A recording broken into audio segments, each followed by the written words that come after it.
Regresamos a los periodistas en este martes 5 de julio, y bueno, sin preámbulos, le damos hoy la bienvenida a Carlos Pérez Ricart. Él está estrenando un libro que se antoja mucho a quienes estamos al pendiente de lo que acontece en México ahora y antes. Es un libro que se llama 100 años de espías y drogas, la historia de los agentes antinarcóticos de Estados Unidos en México. Carlos, muy buenas tardes, muchas felicidades para empezar por tu más reciente libro. Bueno, muchas gracias Álvaro y Alejandro. La verdad es que tenía muchísimas ganas de presentar el libro, y lo primero que pensé es en venir con ustedes y darles la buena noticia. Muchísimas gracias, Carlos. Oye, pues bueno, son 100 años, una revisión exhaustiva en tu carácter de académico, una revisión de 100 años a las historias comunes de espías, de drogas, de narcóticos, de narcotraficantes, de agentes de Estados Unidos aquí. O sea, se oye como un thriller, y lo es. Ha tenido, obviamente, momentos... o la relación ha tenido estallidos justamente por este tema, la relación México-Estados Unidos, y me gustaría, así como un preámbulo, como una especie como de resumen general, ¿qué es lo que encuentras en 100 años? ¿Cuál es el denominador común y cuáles son los momentos más difíciles en esta relación a causa de las drogas? A ver, les cuento. Este es un libro que tengo en mi corazón, porque es parte de lo que fue mi tesis doctoral. Una tesis doctoral que yo empecé a escribir en el año 2011 y que solamente hoy ve a la luz. Terminé la tesis doctoral en el año 2016, pero no había podido convertir una tesis que tenía mucho fundamento empírico, pero también teórico, en un libro de divulgación. Y aunque he escrito muchos capítulos de libros, artículos, sin embargo he escrito cosas alrededor de esto, la verdad es que no había tenido el tiempo ni la voluntad de poner todo esto en un libro de divulgación para dar a conocer la historia de los agentes antidrogas de los Estados Unidos en México. Y como el título bien lo señala, son más de 100 años, ¿no? Entonces, el primer hallazgo o el gran hallazgo es saber que esto no es nuevo. Siempre tendemos a pensar que lo que vivimos es nuevo, y el gran reto del politólogo o del historiador es encontrar rupturas y encontrar continuidades. Y esto fue lo que intenté hacer. Me fui varios meses, estuve varios años entrevistando agentes, funcionarios públicos, estuve en los archivos en Estados Unidos, estuve en los archivos en México realmente por muchos meses, mucho tiempo, y al fin pude construir una historia que es una historia de los agentes antidroga de los Estados Unidos en México, pero también es una historia del Estado mexicano, es una historia del crimen organizado, es una historia del tráfico de drogas, es también la historia de un país reflejada en los propios agentes, y la historia también de la relación México-Estados Unidos. Entonces yo diría que el principal hallazgo es ese, no es nuevo. Los agentes existen por lo menos desde los años 20, desde 1920, los trazo nombre por nombre, uno por uno, e intento vincularlos hasta la actualidad, antes de que existiera la DEA, antes de que tuviéramos campañas de erradicación, antes de que cocaína fuera traficada en territorio mexicano, ya existían los agentes de drogas del gobierno de los Estados Unidos, y mi libro lo que hace es trazarlos desde el principio y un poco hasta nuestros tiempos. Al final, el último capítulo es una reflexión del presente, cómo nos encontramos hoy a la luz del pasado. Y termino esta primera intervención con quizás el hilo conductor del libro o de mi trabajo. Yo ahora en la Comisión de la Verdad, pero también en mis anteriores trabajos académicos, sostengo que lo que habilita la impunidad y la violencia del presente se puede encontrar en el pasado, es decir, el pasado habilita la impunidad del presente. Entonces, voltear atrás, ir a la historia, conocer la historia, no es un acto de historiador por hacer historia, sino también una manera de intentar entender el presente. No sirve de nada, pues, ir a la historia, ir al siglo XX, revisar el siglo XX y pensar el siglo XX si no lo hacemos a la luz del presente. Entonces, aunque es un trabajo de historiador, pues, es un trabajo de historia, no deja de ser también un trabajo eminentemente político y un libro eminentemente político. Y en efecto, Carlos, la historia de la operación de agencias extranjeras, particularmente estadounidenses en México, sí cruza todo el siglo XX, pero estamos en 2022 y en estos 22 años de este siglo, de este milenio, hay obviamente acontecimientos más frescos que quizá también expliquen, como tú bien lo señalas, las circunstancias en las que México vive. Yo te preguntaría un dato cuantitativo, aunque tiene que ver con lo cualitativo. Partiendo de este momento del gobierno de López Obrador, ya prácticamente en su cuarto año, ¿cuántos agentes había, por ejemplo, con Vicente Fox, con Felipe Calderón, con Enrique Peña Nieto y actualmente, si es que esto se sabe, a la luz también de una nueva legislación o de un nuevo marco legal a partir de un episodio como fue la detención del general secretario del gobierno de Enrique Peña Nieto? De acuerdo. A ver, les cuento cómo empieza el libro, porque les va a dar luz del resto. El libro empieza donde yo voy narrando un film que se puede encontrar en YouTube, en donde el agente Víctor Vázquez de la DEA en el año 2014, uniformado con traje de la Marina y con armamento de la Marina, va en un helicóptero con miembros de la Marina Mexicana buscando al Chapo Guzmán y al Mayo Zambada. Eso se puede encontrar, está colgado en YouTube, con un poco de paciencia lo podrán encontrar. Ahí está un agente de la DEA, mexicano-americano, Víctor Vázquez. Eso luego lo supimos unos años después en el juicio. Pero infundado con vestimenta de la Marina y con armamento de la Marina. Y de hecho la primera foto que se le toma en ese momento a Chapo Guzmán no en la última vez que lo atrapa, sino en la penúltima, la toma está tomada y él está presente en esa imagen, ¿no? Con esa imagen comienzo el libro, porque lo que me interesa mostrar es precisamente la continuidad del pasado, ¿no? Entonces el lector se encontrará casos de 1920, perfiles de agentes de 1930, 1940, y termina en este caso en el 2014, ¿no? Para mostrar la continuidad.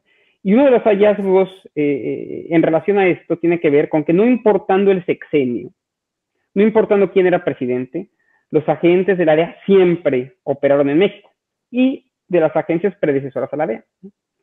Pero para contestar más al grano tu pregunta, Álvaro, hay alrededor en México de 50, 52, 54 agentes con acreditación del gobierno mexicano en territorio nacional. Esa cifra se ha mantenido más o menos estable, por lo menos desde 1990 que tenemos estadísticas claras. Sin embargo, eso que conocemos como agentes temporales no es la única forma en que la DEA opera en México, o que haya agentes antinarcóticos de Estados Unidos en México, porque la DEA es solamente una de las muchísimas agencias que tiene el gobierno de los Estados Unidos para operar en territorio nacional. Es una que está en el Departamento de Justicia, ciertamente es la más importante, ciertamente es la que más tiene que ver con el tema de tráfico de drogas, pero no es ni mucho menos la única. Hay una docena de agencias de Estados Unidos con algún tipo de presencia en México. Pero volviendo al caso de la DEA, conocemos los 50, 54, el número varía, de agentes permanentes en México. El gobierno de México tiene una relación de estos agentes y otorga ciertas acreditaciones, por lo menos desde los años 90. No conocemos, sin embargo, y esa es la gran, no diría que la gran mentira, pero por lo menos lo que falta por descubrir, la identidad de los muchísimos agentes de la DEA, afiliados a algunas de las oficinas distritales de los Estados Unidos, que viajan a México y cooperan en México de manera temporal, por un mes, por 2 meses, por 3 meses, muchos de ellos mexicanoamericanos, que no podríamos realmente distinguir entre la población, pero que participan de alguna u otra manera en actividades en investigaciones, en operativos policíacos, en operativos con la Marina, con el propio Ejército y en temas de drogas.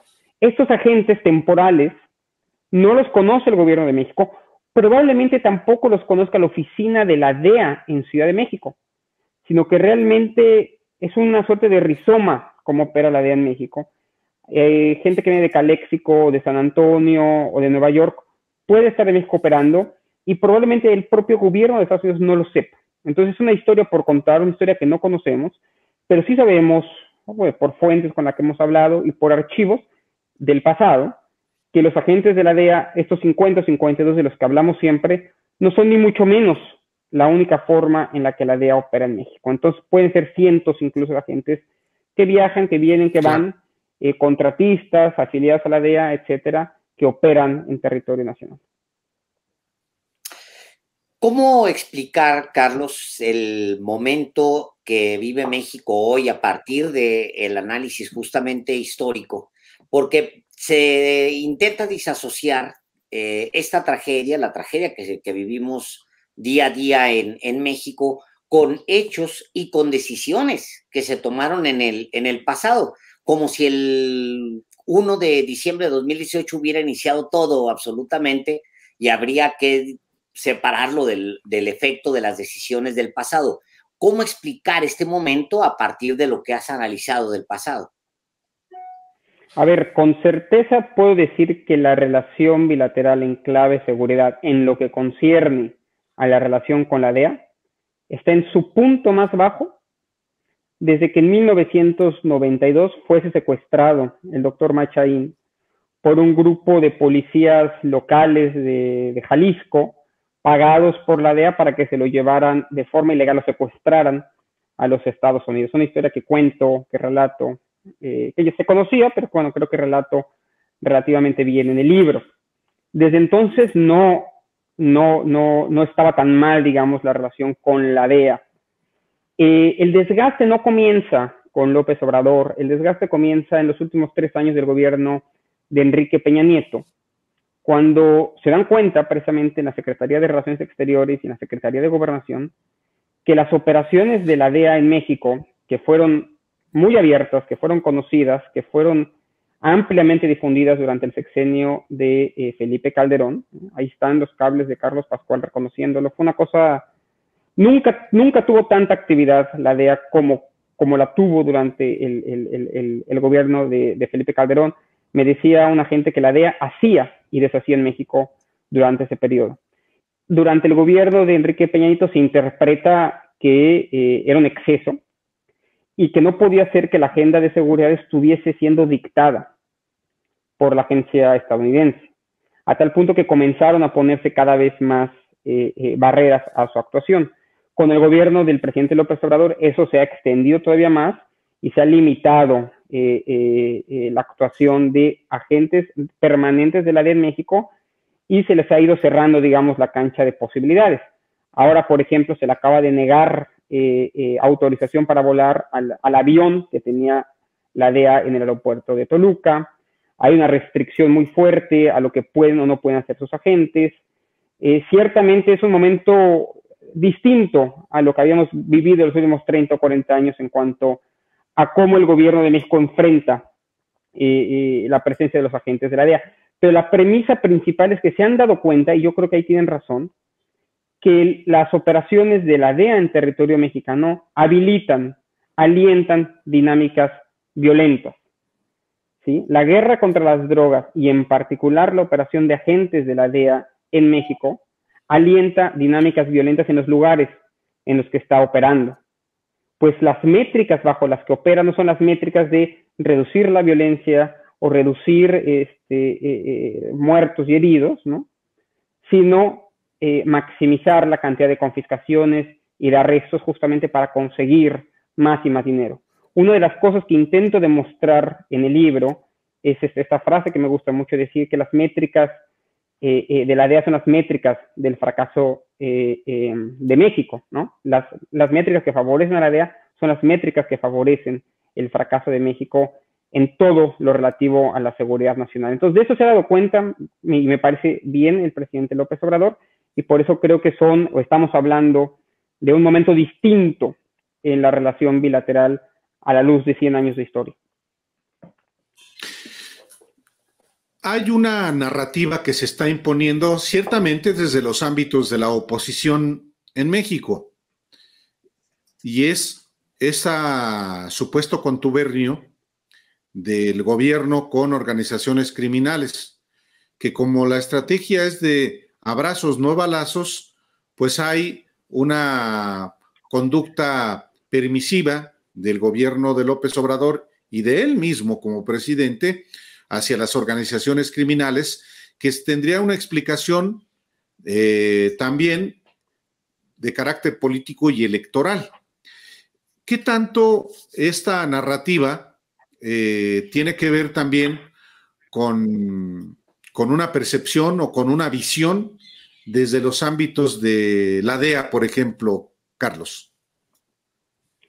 Es irresponsable.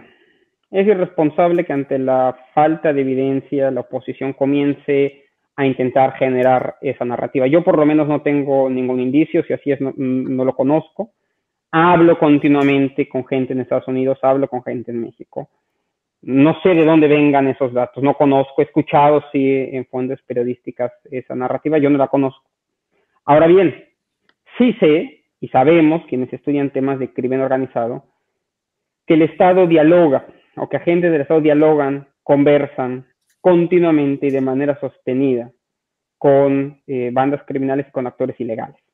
Funciona a nivel local, funciona a nivel regional, funciona seguramente a nivel nacional. Las implicaciones son qué tipo de diálogo mantienes con ellos, ¿no? Sí. Qué tipo de negociación se mantiene. Ahora, de ahí a señalar que hay un pacto de impunidad, que se prefiere al cártel de Sinaloa sobre otros, al menos en los últimos 3 años yo no tengo evidencia, y si la tuviera, obviamente lo vendría a decir con ustedes, pero por lo menos no la conozco.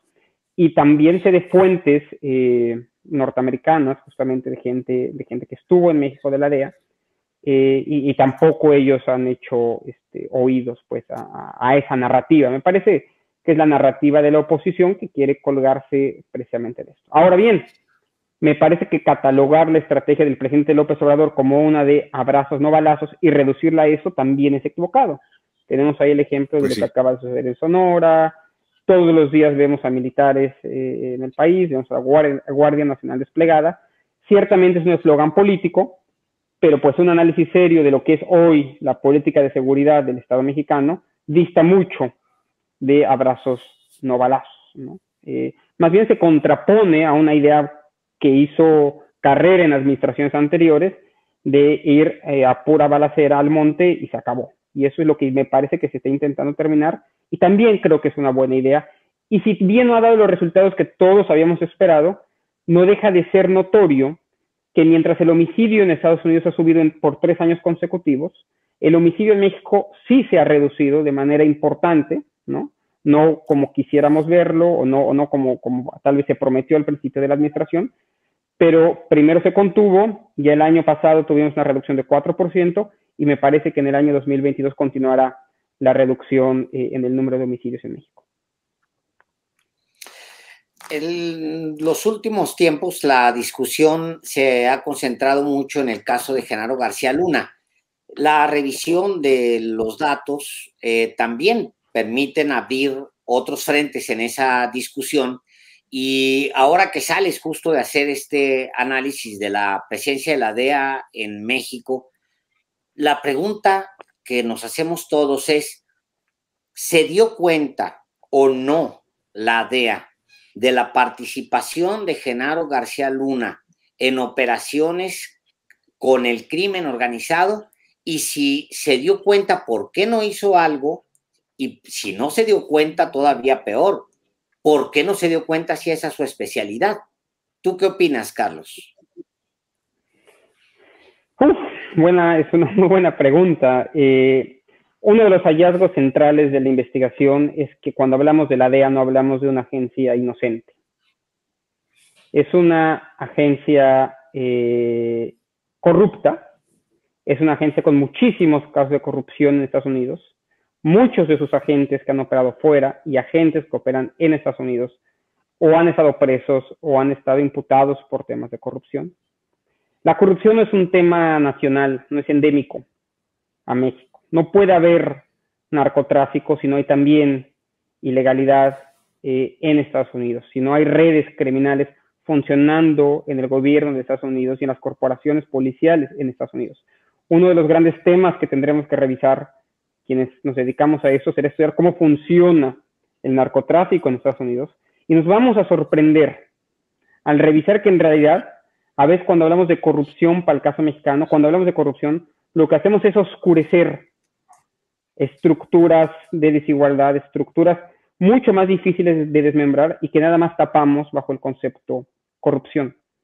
Vamos a ver el caso de Genaro García Luna, vamos a seguir muy de cerca ese juicio, pero les confieso, Álvaro y Alejandro, que me interesa poco, porque yo veo en Genaro García Luna quizás la figura más avanzada de otras. Cuando pienso en Calderón, cuando pienso en otros miembros del ejército, cuando pienso en otros policías que se revisan en todo el libro, veo cómo estamos hablando exactamente de lo mismo. No es Genaro García Luna una manzana podrida.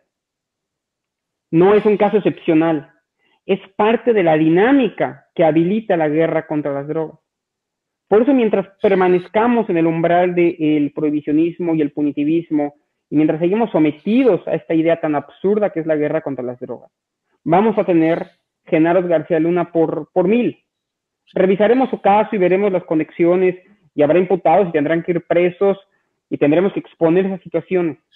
Pero me importa más pensar, como decía Chesterton, decía, cuando se vaya a quemar Roma, no solo necesitamos un bombero, sino un ingeniero hidráulico.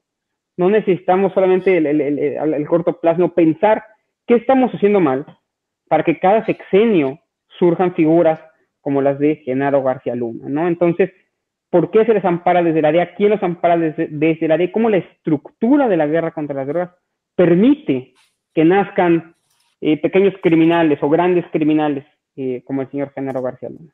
Quisiera que el libro empujara a una reflexión más amplia de lo que nos estamos enfrentando. En realidad, el esfuerzo de hacer una revisión histórica, insisto, cuando empecé a escribir ese libro, perdón, la digresión, no estaba buscando el pasado, empecé a intentar entender qué hace la DEA hoy. Esa era mi pregunta de investigación, ¿qué hace la DEA hoy? Y luego entendí que para entender eso, yo tenía que irme a la historia, irme a los archivos, irme a Washington a vivir unos meses allá, ver lo que pasaba en los archivos y a partir de eso generar inferencias sobre lo que puede estar sucediendo hoy. Poner la historia al servicio del análisis político que tenemos hoy. De eso se trata el libro y es lo que intenté hacer. Sí, por supuesto que en efecto nos estamos concentrando mucho en este caso en un personaje que no deja de ser emblemático naturalmente, pero quizá estamos perdiendo de vista lo que otros personajes hasta en el mismo tiempo hicieron en este sentido, o los que hoy están al frente de las corporaciones de seguridad, de inteligencia de México. Sí, pues sí, Carlos, yo no quiero desviarme mucho, pero sí quisiera preguntarte tu opinión respecto también de la responsabilidad que tienes como parte de la Comisión de la Verdad y una ceremonia en el campo militar número 1 que se celebró hace 15 días ante víctimas de la guerra de baja intensidad. El general secretario anuncia que también se van a colocar los nombres de los soldados que cayeron en la lucha contra insurgente. ¿Tú qué opinas al respecto? Tomás, tocas un tema muy sensible y voy a ser también muy prudente.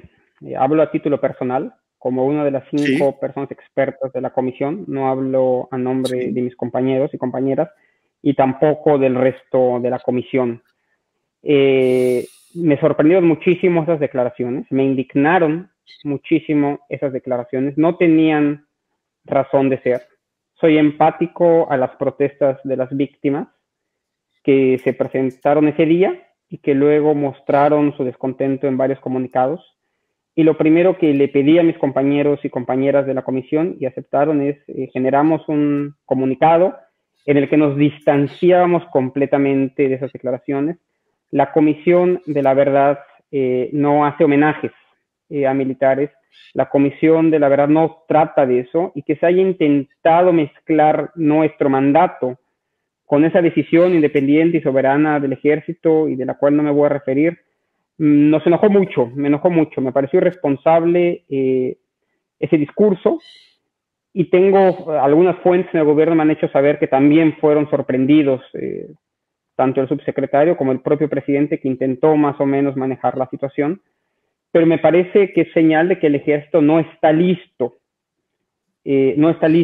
para avanzar hacia un proceso de verdad y de justicia. Ahora bien, afortunadamente, esté o no esté listo, nuestro mandato y el compromiso del presidente está por un mandato de verdad y de justicia. Y les puedo decir, Álvaro, Alejandro, que desde la semana pasada nuestros equipos de investigación ya están trabajando en instalaciones militares y están trabajando coordinadamente con la Sedena para el acceso a los archivos, y a pesar de lo nefasto que fue ese discurso, no se ha impedido ni se ha detenido el trabajo de la Comisión de la Verdad en los archivos militares. Y me dio mucha pena lo que sucedió, porque lo que se había anunciado hace 2 semanas no era una cosa menor. Por primera vez en la historia de este país se anunciaba que iban a abrirse los archivos militares, incluyendo archivos del Estado Mayor Presidencial, ¿sí?, incluyendo archivos de la Policía Militar, incluyendo archivos de las zonas militares. Por primera vez en muchos años, víctimas que habían estado ahí siendo niños, habían vuelto al campo a reconocerlo. Va a haber actividades de reconocimiento con víctimas, con especialistas, vamos a estar trabajando ahí. Y la importancia del anuncio, tanto así que estuvo el presidente, estuvo el gobernador del Estado de México, estuvo Claudia Sheinbaum ahí presente, el subsecretario, el presidente, todos estaban allá. Se arruinó, ¿no?, o lo puso en duda las declaraciones del general secretario, de las cuales nos distanciamos completamente, y la verdad es que no entendemos la razón. La buena noticia es que seguimos trabajando, estamos trabajando bien, más allá de las declaraciones del general secretario. Una última pregunta de mi parte, Carlos. Por lo que tú sabes, hoy sale a la notoriedad el caso del general retirado Mauricio Ávila Medina, quien ha cuestionado a la política de seguridad del presidente López Obrador, y a su vez ha sido citado por la Fiscalía General de Justicia Militar. ¿Cuál es el ánimo al interior de las Fuerzas Armadas en este momento? Siempre pasan por distintos momentos en su relación con el presidente o con el poder civil. ¿Cuál es el estado que guardan las Fuerzas Armadas ahora mismo con el poder civil? También te voy a dar una respuesta desde lo personal, de ninguna manera una respuesta institucional. Mi interpretación es que en el ejército mexicano se viven resistencias a procesos de verdad, a procesos de justicia. Esas resistencias están ahí. Me parece que hay una disputa también por la narrativa en el ejército. Desconozco la igualdad de fuerzas o la distribución de fuerzas. Creo, por ejemplo, que las declaraciones del general secretario aquel día en el campo militar responden o pueden ser leídas a la luz de esas disputas, de quedar bien con diferentes grupos, ¿no?, en torno a ello. Y bueno, es natural, en cualquier ejército existen narrativas distintas. Ve el caso de lo que está pasando hoy en Colombia, donde generales están renunciando a mansalva por la designación del nuevo presidente de Colombia. Es natural en los ejércitos que sucedan ese tipo de cuestiones. Ahora bien, mi interpretación es que el mando civil y, digamos, la superioridad y jerarquía de los mandos civiles del presidente de la República es irrebatible y es entendido, a pesar de que haya discordias naturales también dentro del ejército, que por supuesto no comparto, ¿no? Me parece que se ha perdido, si me preguntan esto, la oportunidad de reformar el tipo de relaciones cívicas militares que tenemos en México. Me parece que somos un país que tendría que tener ya a un civil comandando directamente el ejército. México es una excepcionalidad, ¿eh?